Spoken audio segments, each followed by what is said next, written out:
Thank you, buddy. Yeah.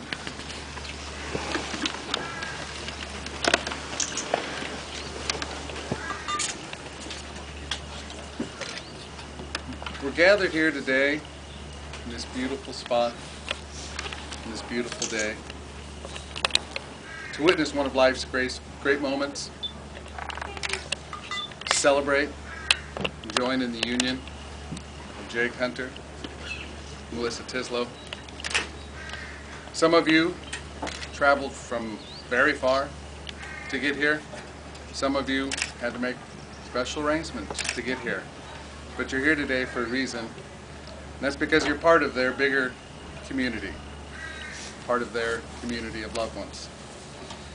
We're here to rejoice in the way that life has brought these two together and brought them here to where we are today. We're here to show our support for a couple beginning a new part of their life, a new chapter. And as Melissa gets ready to pack up and leave the islands and the salt water and head to the plains, cornfields, thunderstorms, tornadoes, we know that she carries a piece of us with her as she goes to meet with Jake. And wherever they go in life, they carry that with them. We're here to celebrate the union of two young people in love, two Sea Scouts whose courses crossed again. Was it some divine intervention that brought Jake down to Fisherman's Terminal that day, onto the propeller? Or was it parents trying to give their son another experience? Is the engine room? Was it the inexorable pull of the tides that forced them together? Or the dress blues? We don't know. Probably more to do with a mother's encouragement to call it. What can that hurt? When Melissa first asked me if I would perform their ceremony, I was thrilled, but I had to think about it. It's been a while. I married a few couples in the heady grunge days of the mid-90s, but it's been a while. And I had to think about those ceremonies, what I'd said and what we'd done. And I realized that although they were wonderful and they're both still together, by the way, I'm batting 1,000. Keep that.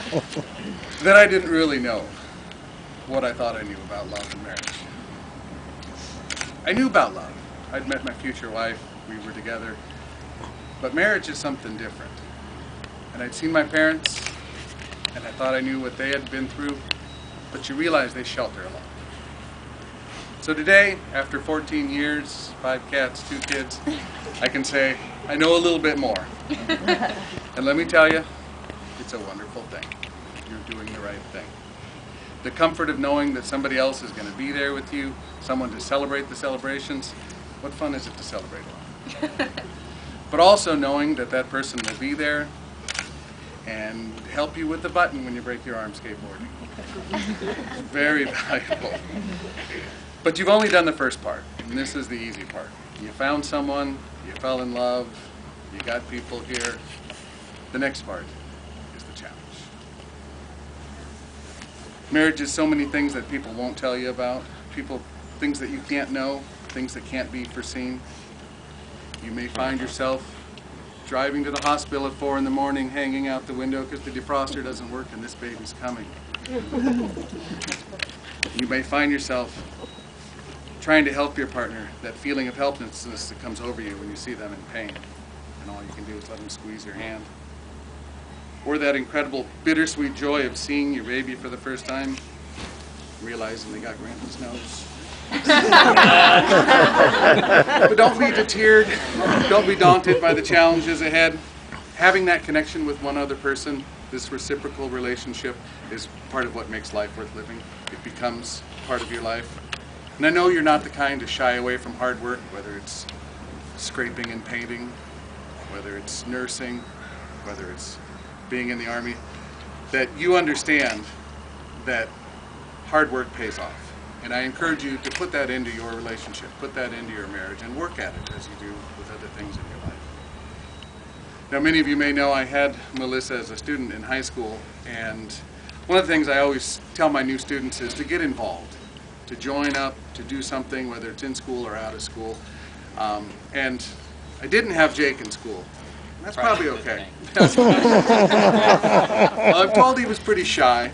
But I picture Jake as one of those students that we have many of, who's looking for something more, who's a little bored in high school, who needs something hands-on, who needs something relevant to his life. And I think he found that when he got down in the engine room. He realized what was going on down there. Big shiny yellow. After high school, he did something a little different, a lot young men have done for centuries now, and he found a way to get away, do something different, and join the military. When you do that at a young age, it's hard to come back home and relate to other people. You've seen things, you've experienced things that they can't understand. And I see that in Jake. I see a maturity and a responsibility in him that I don't see in a lot of young people. And because of that, I'm comfortable giving Jake my blessing for moving on in this next phase. Now, Melissa I did have as a student, and as you know, if you know her, she's a marvelous, hardworking student. I think her sister encouraged her to sign up for a program that she didn't really know much about. And she jumped in with both feet and got involved, and then came back one day and said they've gotten involved in something called the Sea Scouts. And I was kind of surprised. I wasn't sure if they would stick with it. I know the recruiting on the propeller was much better after that. But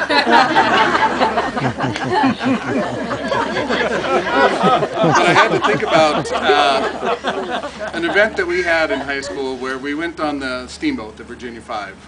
And the students were assigned a historical project. They were to have a threefold board and set it up and describe to the people whatever their topic was. And Melissa did that. She was there with her partner.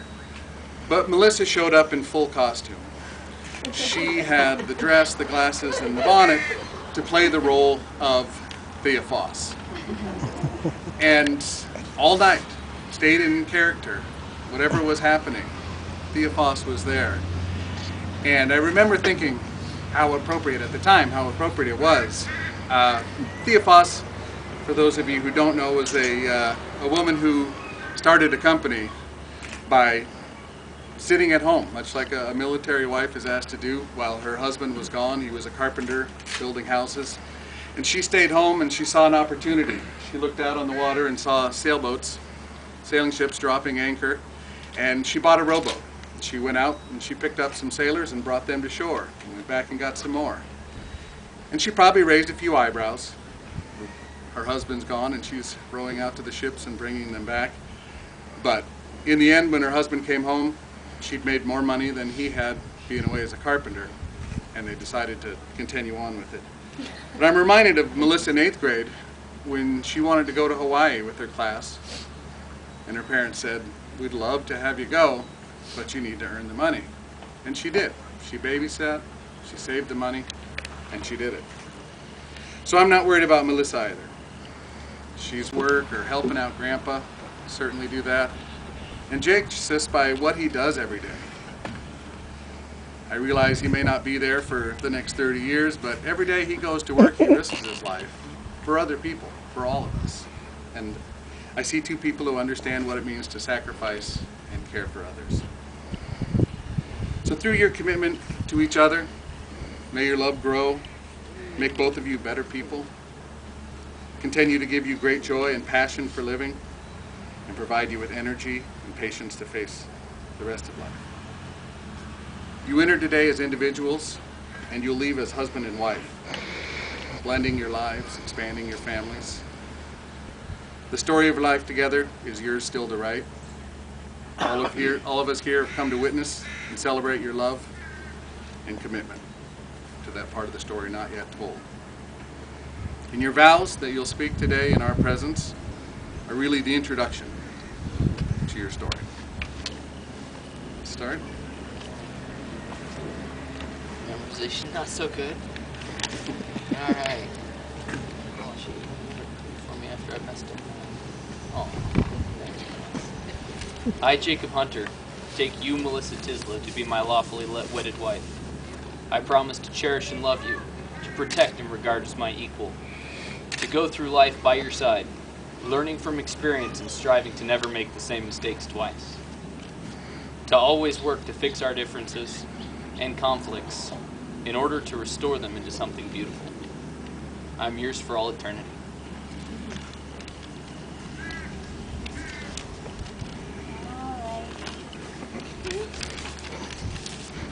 All right.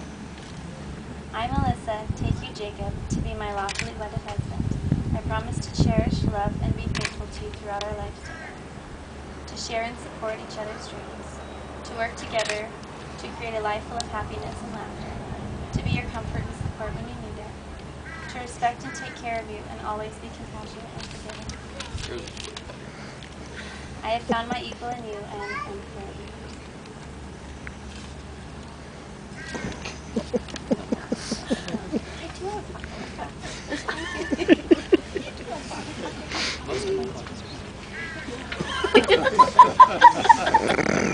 There you go. And now the rings that you brought, as tokens of your love for one another.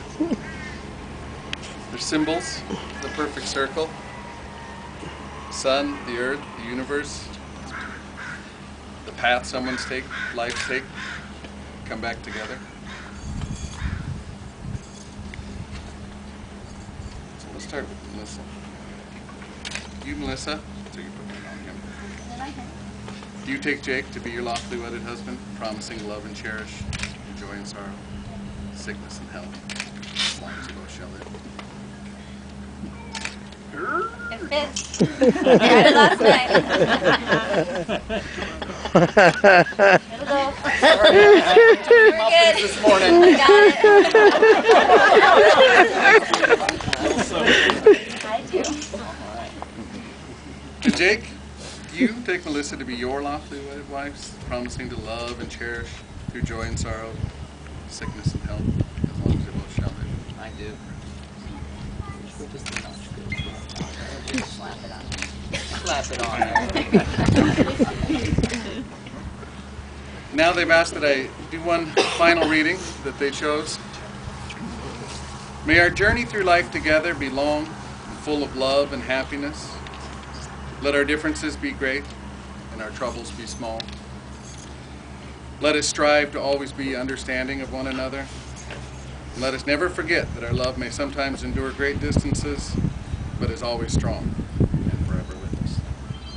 And even though we don't always get to fall asleep in each other's arms, let us always be with each other in our dreams. And now, Jake and Melissa, you've spoken your vows to one another. You've given one another the rings, symbols of your affection, your sincerity, and your fidelity to one another. Through these actions, by the power vested in me by the state of Washington, I pronounce you Jake Hunter and Melissa Tislow. Excuse me, Jake and Melissa.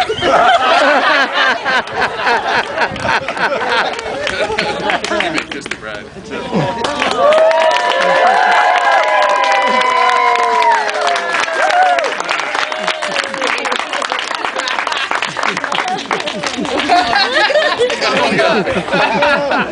There you go.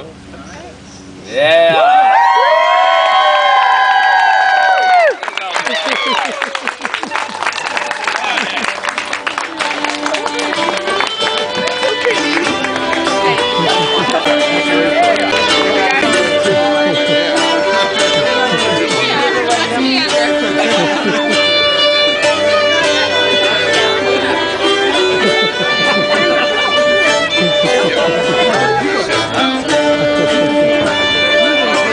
down.